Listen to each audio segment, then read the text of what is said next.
রদ্রিকে নিয়ে এবার মাঠের বাইরেই এল ক্লাসিকো যুদ্ধে নেমেছে বার্সেলোনা ও রিয়াল মাদ্রিদ।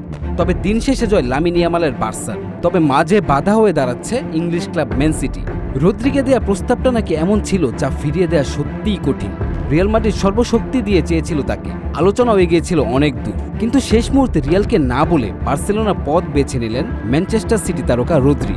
রিয়াল মাদ্রিদকে হারিয়ে রদ্রির মন জয় করল বার্সেলোনা।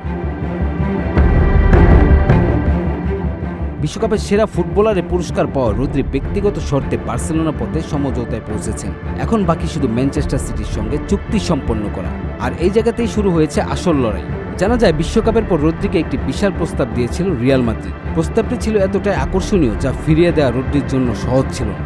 একসময় মনে হচ্ছিল রদ্রির পরবর্তী ঠিকানা হতে যাচ্ছে রিয়াল মাদ্রিদ। এমনকি কয়েক মাস আগেও রদ্রি জানিয়েছিলেন সান্তিয়াগো বার্নাব্যুতে খেলার ইচ্ছা আছে তার। কিন্তু হঠাৎ করে এই রেসে ঢুকে পড়ে বার্সেলোনা কোচ হান্সি ফ্লিক এবং পরিচালক ডেকো রদ্রির সঙ্গে আলোচনাতেও বসেন। আর সেই আলোচনায় নাকি রদ্রির সিদ্ধান্ত বদলে দেয়।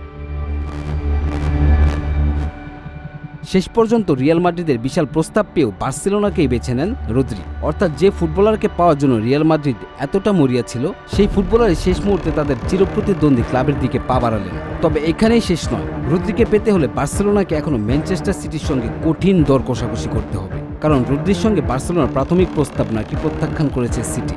আরও জানা যায় বার্সেলোনার প্রস্তাব ছিল $52 মিলিয়ন, কিন্তু রদ্রির জন্য ম্যানচেস্টার সিটি চাইছে প্রায় $68 মিলিয়ন।